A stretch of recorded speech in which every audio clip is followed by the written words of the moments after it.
From the JAMA Network, this is JAMA Clinical Reviews, interviews and ideas about innovations in medicine, science, and clinical practice. Hello, and welcome to our listeners around the world. I'm Dr. Kristin Walter, Deputy Editor at JAMA. I'm joined today by Dr. Alison Moskowitz, Associate Attending Lymphoma Service, Memorial Sloan Kettering Cancer Center in New York, New York. Today we will be discussing a JAMA article that she co-authored with Dr. Kristin Patel titled Classic Hodgkin Lymphoma, a Review. This article was published online in JAMA on August 3rd, and there's a link to the article in the episode description. Dr. Moskowitz, thank you so much for joining us on this podcast. Thank you so much. It's great to be here. Before we start, I wanted to acknowledge that although classic Hodgkin lymphoma is the full name of this disease, I'll be using the term Hodgkin lymphoma during this podcast. To start off, your article states that Hodgkin lymphoma, which is a lymphoid malignancy derived from B cells, was diagnosed in about 82,000 people worldwide in 2022 and about 8,700 people in the U.S. in 2025. What is the typical age of diagnosis of Hodgkin lymphoma? The majority of the patients that we see with Hodgkin lymphoma tend to be young. The median age is in the 20s, although there is a bimodal distribution where we see a group of patients who are in their 20s to 30s, but then we also see a group of patients who are over 60 as well. But they tend to be the less frequent patients that we see with this disease. And what are some known risk factors for Hodgkin lymphoma? I would say that the majority of patients who come to us with a new diagnosis of Hodgkin lymphoma, generally we don't know why they developed it. And so that is more the typical scenario. There are certain risk factors that have been identified, such as having immune deficiency. There is a higher rate of Hodgkin lymphoma in patients who have a family history.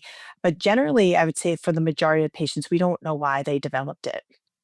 And is there a familial predisposition for Hodgkin lymphoma?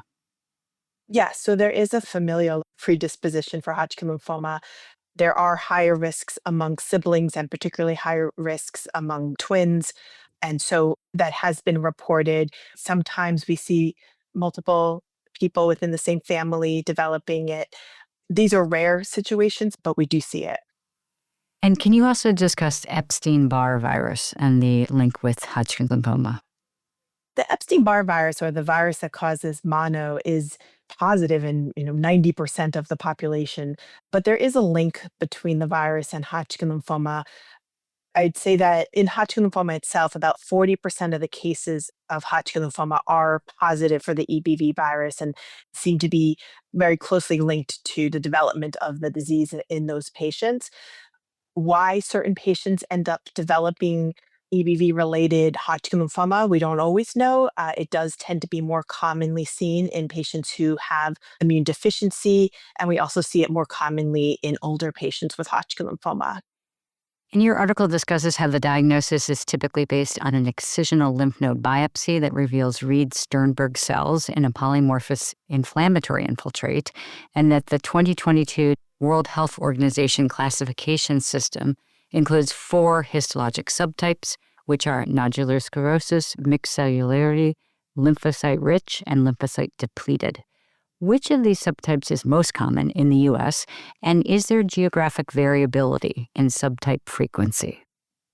In the U.S., the most common subtype is nodular sclerosing subtype. We see that more commonly in the younger patients who develop Hodgkin lymphoma, and as well as patients with an intact immune system. The other subtypes, such as mixed cellularity or lymphocyte deplete, we tend to see in areas with reduced resources, and also the mixed cellularity we tend to see in older patients. And what is the typical presentation of patients with Hodgkin lymphoma? I'd say the most common presentation is potentially a lump in the neck that someone palpates. Often they may come to the attention of their primary doctor, and this enlarged lymphadenopathy may be considered to be potentially an infection, and they may first get a course of antibiotics. But then typically the lump will persist, and that will lead to a biopsy. And how often is it incidentally found on imaging?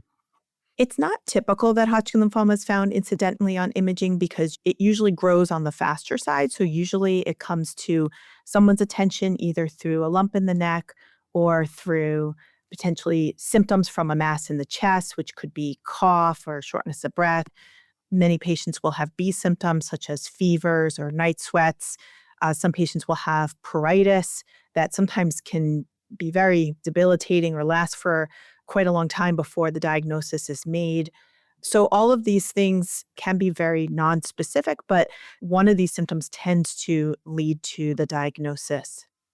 And your article also mentions alcohol-associated pain that's highly specific for the diagnosis. Can you describe this symptom and how frequently does this occur? This is one of those classic symptoms that we think about with Hodgkin lymphoma, but it's really rare that we see it. So it's pretty unusual. But what it is that basically someone will have pain in their area of lymphoma upon drinking alcohol. And sometimes someone will have the story of every time they drink alcohol, they have pain in their neck or in their back or in their chest. And so as a result, they stopped drinking alcohol. And sometimes that can be months before they even have the diagnosis of Hodgkin lymphoma. But it is one of those textbook symptoms that people get, but we see it quite rarely. And you briefly mentioned the concept of B symptoms. Can you describe what these symptoms are and approximately how many of patients have B symptoms and what is their significance in terms of staging? There are really three parts to the B symptoms. There's night sweats. And really what we're thinking about with night sweats, it's drenching night sweats where someone needs to change their clothes or change their sheets in the middle of the night because of the sweats. Fevers are another one. And then weight loss, which is typically defined as losing 10% of your weight. And so having B symptoms is considered to be one of the risk factors within patients who have early stage disease. So with early stage disease, we tend to categorize patients as either being in the favorable group or an unfavorable group. And one of those factors that has someone meet criteria for having unfavorable Hodgkin lymphoma is having B symptoms. For advanced stage disease, having B symptoms isn't considered to be one of the risk factors. And as far as how many people have B symptoms, it's about 30 to 40% of people with Hodgkin lymphoma. And you mentioned early stage disease, which includes stage 1 and stage 2, and that it's risk stratified based on the presence of favorable or unfavorable features. In addition to the B symptoms, what are some other unfavorable features? Another unfavorable feature is having a bulky mediastinal mass. Classically, that's defined as having a mass that measures 10 centimeters or more. Another one is having extension into extranodal sites of disease. So an extranodal site means it's outside of the lymph node system. And although generally we think of someone who has extranodal sites of disease as having stage 4 disease, they can have an extranodal site even with early stage disease. It just means that the disease is growing into an organ, such as a lymph node in the chest growing into the lung. So it's direct extension as opposed to a distant area. And then finally, it's also the number of lymph node sites. So having more than 3 separate lymph node sites is considered a risk factor as well. And moving on to treatment, how is early stage Hodgkin's lymphoma treated? The standard of care is to give chemotherapy and potentially with or without radiation therapy. And the amount of treatment that we give does depend upon whether someone is considered to have favorable or unfavorable disease. Now, I hate the terms favorable or unfavorable because the cure rate for both favorable and unfavorable disease is very high. But the reason why we use these distinctions is that we can get away with less treatment for patients who are considered to have favorable disease, so fewer cycles of chemotherapy, a better chance of avoiding radiation. Whereas for patients who have what we consider to be unfavorable disease, we do tend to give an increased number of cycles of treatment. And how is advanced stage Hodgkin lymphoma treated? The treatment for advanced stage disease has gotten quite simple recently. We always use chemotherapy, and now it's in combination with a drug called nivolumab, a drug that targets PD-1. So the most common regimen that's given in the US is nivolumab plus 3 different chemotherapy drugs called adriamycin, vinblastine, and dacarbazine. So we call the regimen nivo-AVD. The standard course of treatment is to give 6 months of treatment, which includes 12 treatments. And this is now the standard of care based upon a study that was published about a year and a half ago, which was called the S1826 study, which was a study for patients who had stage 3 or stage 4 disease, and they were randomized to either receive this Nivo plus AVD regimen versus the older standard of care, which was brentuximab vedotin plus AVD. So this Nivo plus AVD regimen is now the standard of care. Your article also discusses relapsed or refractory Hodgkin lymphoma. What percent of patients experience these conditions, and how soon does this usually occur after diagnosis? So the chance of having relapse or refractory disease has become lower and lower over time because the treatments in the frontline setting have gotten better. So for a patient who has early stage disease, the chance is about 10% or less. And then for patients who have advanced stage disease is also less than 10%, based upon the data from the most recent studies that have incorporated the novel agents such as nivolumab or brentuximab. And as far as the timing of relapse, generally it's close to the timing of completion of treatment. So we tend to see it's most commonly within the first year and then potentially in the second year after completing treatment, and becomes exceedingly uncommon beyond 2 years after completing treatment. And what is the treatment for relapsed or refractory Hodgkin's lymphoma? The standard of care for relapsed refractory Hodgkin lymphoma is to receive an additional regimen that is different from the frontline treatment, and there are several different options available. And then the goal of that treatment is to achieve a complete response on PET imaging. Once the patient achieves remission with their second-line treatment, we then consolidate the treatment with an autologous stem cell transplant. And when are patients treated with an allogeneic stem cell transplant? So it's rare that we're using allogeneic stem cell transplant for Hodgkin lymphoma, and the reason is that the cure rate for Hodgkin lymphoma is quite high after frontline treatment, and then for the patients who are not cured with frontline treatment, we do have a very good chance of curing them in the second line setting as well with an autologous stem cell transplant. And once it was determined that drugs targeting PD-1, such as nivolumab and pembrolizumab, are highly effective in Hodgkin lymphoma, we learned that we can actually control the disease quite well for people who have relapse or refractory disease. And that led us to really delay use of an allogeneic stem cell transplant because the allogeneic stem cell transplant has risks associated with it. There's a chance of graft versus host disease. There's a chance of even mortality as high as 10 to 15% with the treatment. So I'd say that we are very hesitant to use it in our patients. Although that all being said, we're now seeing that the efficacy has improved recently with as many as 50% or more patients achieving long-term remission. And that's probably the result of them being exposed to PD-1 blocking agents. And so getting back to your question of how often do we use it, so it's quite rare. I guess the situations where we might use it is for patients who have progressed or are no longer able to tolerate the best drugs that we have for Hodgkin lymphoma, which are the drugs that target PD-1 as well as brentuximab vedotin. And moving on to prognosis, how often is cure achieved?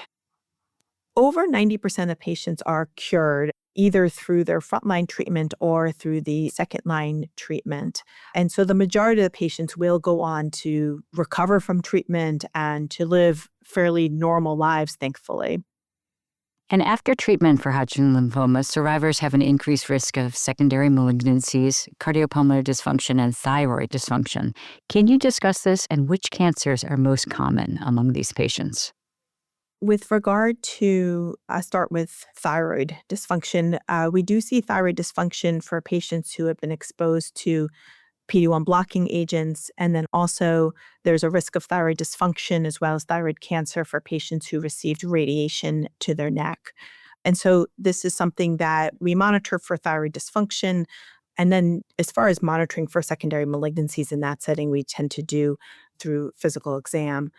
For cardiovascular disease, there is a risk of cardiomyopathy related to anthracycline, as patients will receive up to 300 milligrams per meter squared of adriamycin with their initial treatment.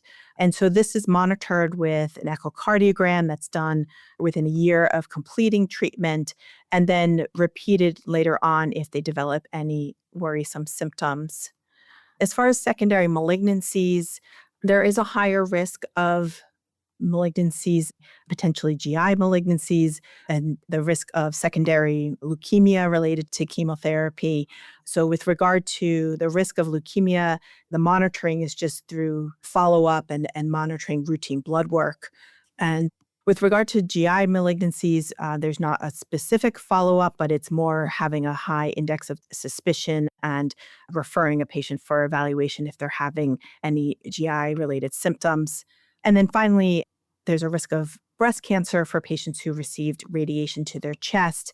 And the monitoring for that is to begin monitoring earlier than we would for the general population. And it's generally recommended that we start that monitoring about 8 years after radiation or sooner if they're at the age where they would get routine monitoring. And then we tend to use more intense monitoring where we alternate with mammogram and ultrasound as well as breast MRI on a every 6-month basis. And your article discusses how de-escalation of therapy has become a focus of study to minimize treatment-related morbidity. Can you discuss this? Yeah, so we are generally using this particularly for patients with early stage disease. And we right now are using an interim PET response to decide whether or not we could potentially give patients fewer cycles of chemotherapy and also avoid radiation therapy. Because many of these later side effects of treatment are related to radiation therapy, and also many of them are related to the number of cycles of treatment that patients receive. So for early stage disease, there are several studies that have shown that patients who have a negative PET scan, meaning a PET scan that shows normalization or no evidence of active disease after 2 cycles of treatment, can often get away with a shortened course of chemotherapy and no radiation therapy. And we tend to use treatment paradigms like that more commonly in patients who are younger, where the late risks of radiation can be more significant because they have many, many more decades of life ahead of them. And so that's what we've been now using for patients with early stage disease. For older patients, the risks of radiation are really minimal. And so as a result, we often will use our older approaches where we use combined modality therapy, meaning chemotherapy followed by radiation therapy. For advanced stage disease, right now, we're generally not using response-adapted therapy, at least in the US, where we're using the nivolumab plus AVD regimen. But that may change as there's studies that are looking to see if we can use cell-free DNA or circulating tumor DNA to modify therapy and potentially allow patients to receive less treatment. The regimen that is used more commonly in Europe and particularly in Germany, which is the BRICAD regimen, which was developed by the German Hodgkin Study Group. This is a regimen that is PET guided. So patients initially receive 2 cycles of treatment. And if their PET is normal after the 2 cycles, they receive just a total of 4 cycles. If their PET remains positive after 2 cycles, then they receive a total of 6 cycles. So there are risk adapted approaches that are used with some of the regimens for advanced stage disease. Before closing, is there anything we didn't discuss in this podcast that you'd like to mention? I would like to mention fertility preservation because this is something that is very, very important, I would say, for every young individual who has newly diagnosed Hodgkin lymphoma. Many of our treatments that we use for newly diagnosed disease, such as ABVD, actually has a very low risk of causing infertility. But that being said, even young patients receiving ABVD or nivolumab plus AVD, even though they may regain their fertility after completing the treatment, they do have a shortened lifespan of fertility with any of these treatments. And so they may go into menopause earlier than they would have had they not received the treatment.